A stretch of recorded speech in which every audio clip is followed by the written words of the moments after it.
Selam алейкум, hürmetli seyirciler. Bu UA TV studiyada Ukrayna haberleri bugün mart'ın 29'u Cuma akşamı konu.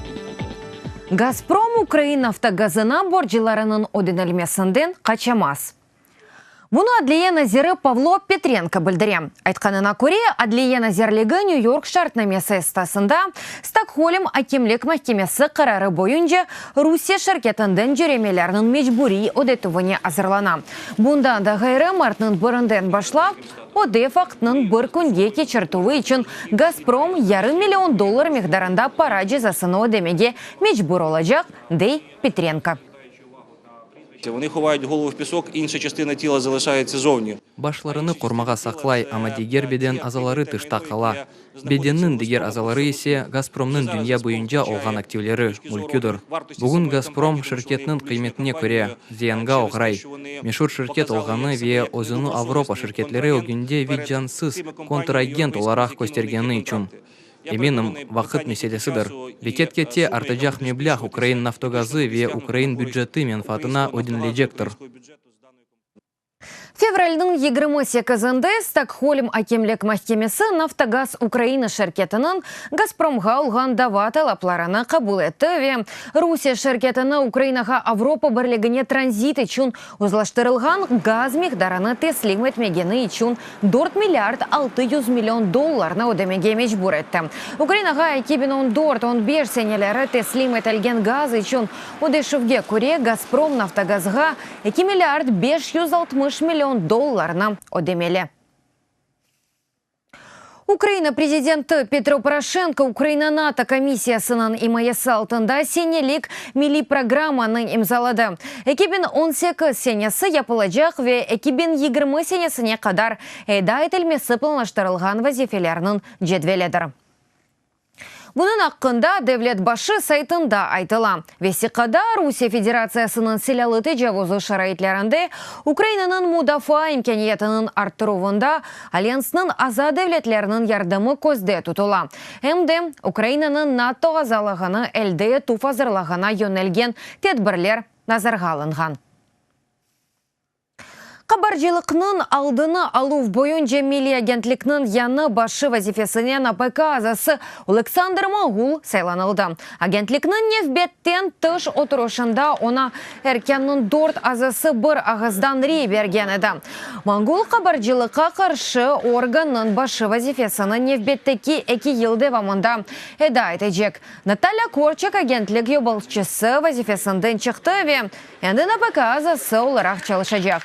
Ребер агентлікнің ішіні денештіrecek ola.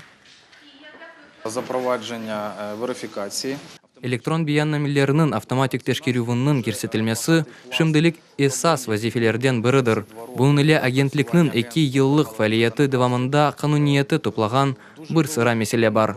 Büyük bir kanun leyhası azırlangan. Анда тек кыяслав жедвели 90 sayfini kaplay. Milli Agentlikның vekaletli şahıslары статусунун yüksөтүлмесini, оларга mahkeme turuşlarında iştirak etmek imkaniyetinin berilmesini, jöremelerinin artırılmasını isteyimiz. Адвокат Марк Фейгин Путин Укринформның канунсыз суреті тұтылған мұхбері Роман Сущенканы алмаштырмаға чағырды. Русия президенті адына язылған ачық мектупны адвокат өз Facebook сәйфесінде ашкар етті. UATV телеканалына Марк Фейгиннің айтқаны кебі Роман Сущенко өзерінде алып барылған махкемесі кетешаты Русияның Украина еле олған мұнасибетлеріне айттыр ве оның азат етілмесі тек Русия президентіне бағлы. Обращение имеет, во-первых, две цели. Мураджаатның 2 максаты бар. Бу меселени энди Русиянын юқары акимияты севиесинде көтөрмек. Чүнки Украина акимиятыны кандырмага ажат жок. О Сущенкону алмаштырмага бузуз да азыр. Денештирилежек шахыслар да бар. Мында саясий идаре меселеси мевжуд. Русия бир инсанын шахсындадыр, Владимир Путиннын. Диапазон кендир, арби хизметчи Агеевден башлап, да бир чоқ адамга кадар. Русияда Роман Сущенко сақты дерелері сасында жасуслықта қабатлана. Салы күні Москва шәрі мәхкемесі даванын аслыны бақмаға башлады. Отырушылар қапаллы суретті кешірілі. Укринформ агентлігінің мұғбері 2016 сенесі сентябрь 9-да Москвада тұтып есір етілді. Русия федераль телекүсізлік қызметі оны украинистік баратының хадимы оларақ таный.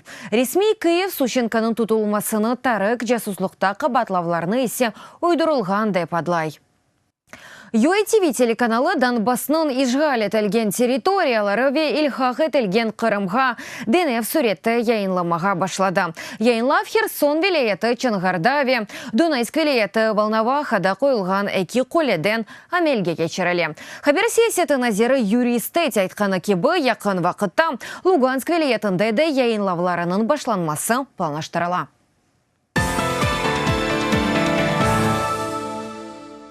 Бuyuk Британия баш назиры Тереза Мэй ве Алмания канцлері Ангела Меркель телефон субеті вақтанда Русия тәжавузына қаршылықның артырылмасы қында анлашты.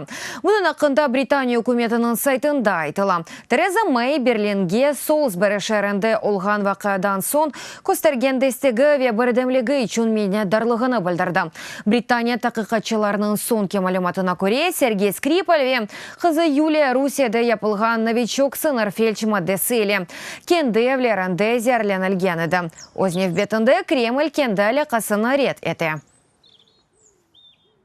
Гурджистан Тифлисте свечрел чеханесының Русия Федерациясының менфатлары бөлігінде çalışқан рус дипломатының сұргун еті. Мұның ақында мемлекетінің тышқы ішлер назерлігі білдірі.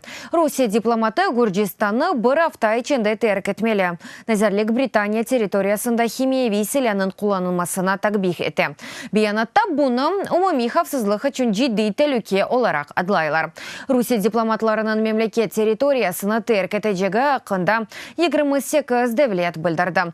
Олардың арасында Америка Бірлешкен девлетлері, Канада, Австралия ве Европаның да 25 мемлекеті. Бүйік Британия ве Русия арасында иш бұ дипломатик дава Русияның сабық істік барачысы Сергей Скрипаль ве қызының зерленмесінден сон башланды. Олар ерлеті жерет меркезі янында есіні жойған еді. Британия кемияты білдіргені кебі Скрипаль Русияда япылған новичок адлы сыныр фельдш маддесі иле зерленілген еді. Исмаил Гаспринский тюрк дүниясында кеніш танылған есімдір. 19-жы ве 20-жы асырларының сынырында яшаған мұсылман марифчысы слячым ве жемат әрбабы. 21-жы асырда Қырым татарлары үшін оның ғайелері не қадар актуал олғанына мұхберлеріміз мерақ етті. Қырымлы марифчы Исмаил Гаспринскийдің доған күні аңылыр екен, Киевде музакире ақшамы өткерілді. Мевзу Қырым татарлар Түркей ве ғарби дүнияларының сыңырында. Безусловно, это, наверное, участь. Әлбетте, екі медениет арасында елші олмақ бір Қырым татарының қадерідір. Арсеннің еві кезлевде, да doğrusu, Tercüman газетасының тесісчісі ве Түркей халқларға яңы тасил усулыны теклиф еткен маарифчінің адыны алған қасабада Исмаил бейді. Я вырос с этим именем. Мен bu adnen остым, аятым девамында о маңа рефақат етті. Ве яңы бір şeyler öğrenmek, sualler soramak imkan olғанда, elbet bu merasимні қачырмаз едім. Тез суратларны пайлашып, Арсен дейки, Исмаил Гаспринскийның шахсияты farklı medeni cemiyetlерінен бақ құрған халқының инкишаф имканларını көстермектедір. Гаспринскийның өзі білгі алмақ үшін Қырымдан тыш Парижке, Москваға ве Истанбулға барған еді. Для нас очень важно. Bizler için pek mühim olğanı ve zanımca Kırım tatarlarının şimdiki nesili için ibret bergen şudur ki bu adam tecrübe kazandı ve öz tecrübesini, bilgisini, aklını, erşini öz Kırım tatar halkının faydasına kullandı. Fikrimce bu sebepten iş bu adam halkımızın tarihinde en büyük şahıstır.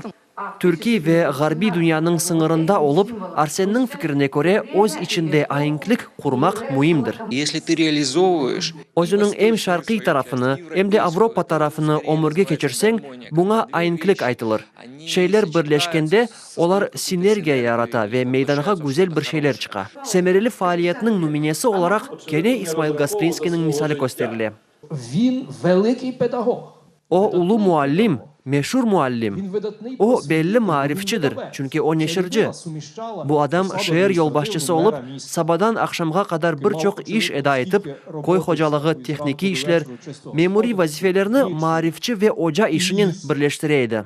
Tarihçilarning sözlerine göre İsmail Gasprinski'nin tercümealında çok malumat daha öğrenilmegen ve o da zemanevi nesiller için ibret olabilir edi.